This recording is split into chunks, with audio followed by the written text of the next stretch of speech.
For the first time, we also saw what creativity children can come up with. So it was a lot of fun.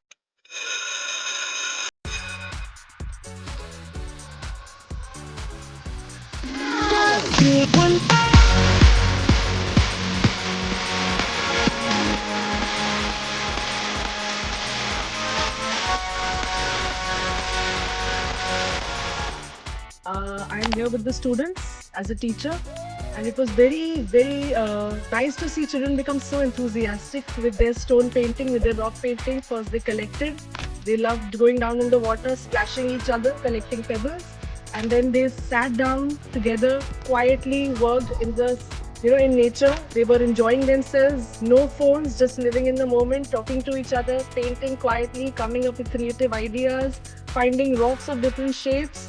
They thoroughly enjoyed the activity. So thank you so much for EduXPL.